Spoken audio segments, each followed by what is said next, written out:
E a nossa saúde que está sofrendo com tudo isso não é brincadeira também. Só para a gente ter uma ideia aqui de um relatório publicado na revista científica The Lancet, as mortes por calor extremo aumentarão em quase 5 vezes até 2050. Doutora Mayra, como é que isso acontece, não é? Como que o nosso organismo reage a esse calor? A gente tem uma estrutura do nosso cérebro que é o hipotálamo. Ele é o responsável pela termorregulação.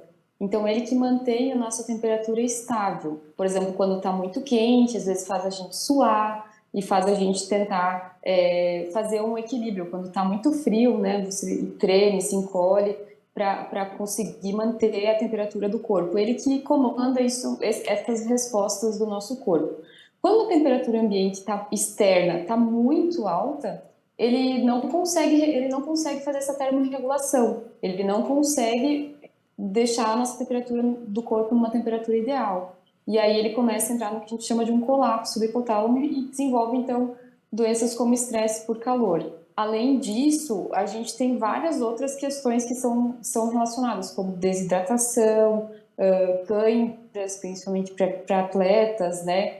E pode agravar também pessoas que tenham problemas cardiovasculares, problemas, coisas que às vezes o pessoal não está muito atento, mas distúrbios de saúde mental também podem piorar muito. A gente tem alguns estudos que indicam um aumento, por exemplo, da taxa de suicídio durante períodos de estresse por calor. Então, o nosso corpo, ele não dá conta das adaptações que são necessárias para manter a nossa temperatura corporal adequada. E as mudanças climáticas, que têm total relação com isso, não é verdade? Que a ONU já vem chamando até de ebulição, não é? Não mais nem de aquecimento global, mas de ebulição global. O que prova isso? As causas estão muito claramente estabelecidas desde o século XIX.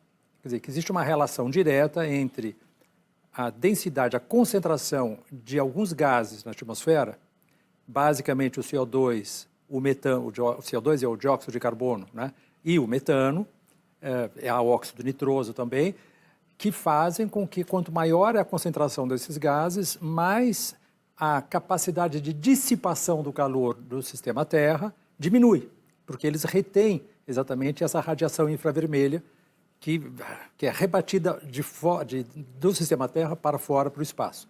E eles, portanto, mantêm essa temperatura, diminuem a capacidade de dissipação desse calor e, portanto, aumenta a temperatura na superfície da Terra, né? Então, isso é um dado científico totalmente estabelecido já, é quase como o nível de teoria da gravidade, digamos assim, são elementos fundamentais da ciência que já estão claramente consolidados e que mostram exatamente que quanto mais nós queimamos combustíveis fósseis, quanto mais nós queimamos as florestas ou simplesmente desmatamos, porque as florestas são grandes absorventes de CO2, né? E grandes refrigeradores do planeta. Então, o que está acontecendo no Brasil, o Brasil é exemplar desse processo, porque nós estamos desmatando de uma maneira completamente brutal. Nós já queimamos 870 mil quilômetros quadrados da Amazônia brasileira, não é? Cerca de 1 milhão do Cerrado e assim por diante. Esse efeito estufa que fala, né, que é Exato. o sentido de você estar mantendo uma estufa, foi realmente, o IPCC deixou muito claro. O pior é você ver que ainda tem negacionistas, né, que não aceitam que a gente tem que ter essas alterações. Quanta energia gasta, né, Quanta com energia isso? para explicar o óbvio, né, como disse o professor. Mas eu vejo assim com muita preocupação, porque não é só a gente perder, por exemplo, a floresta, os rios voadores, que a gente fala tanto, que é aquela umidade que vem da Amazônia, isso, nós estamos falando de savanização já da Amazônia, que é um fato, né?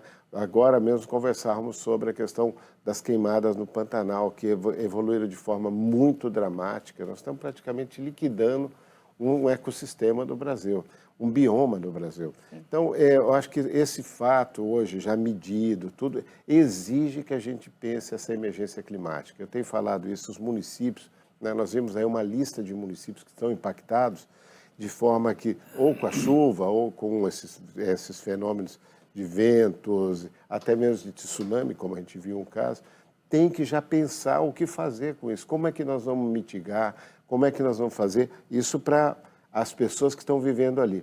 E uma política pública nacional de enfrentamento dessa questão do fogo, do desmatamento, de enfrentamento das enchentes, que se nós não fizermos isso de maneira qualificada, equilibrada, nós vamos ter muito mais prejuízos, como a gente está vendo. Esse é um país com muita dificuldade para essas pessoas que já vivem em situação muito grave. Nós vemos, por exemplo, o Jardim Pantanal aqui em São Paulo, que é uma história que todo mundo conhece, de permanente enchente. E essas pessoas são condenadas, não é porque elas estão ali porque querem, porque não tem uma ação do poder público para esse enfrentamento.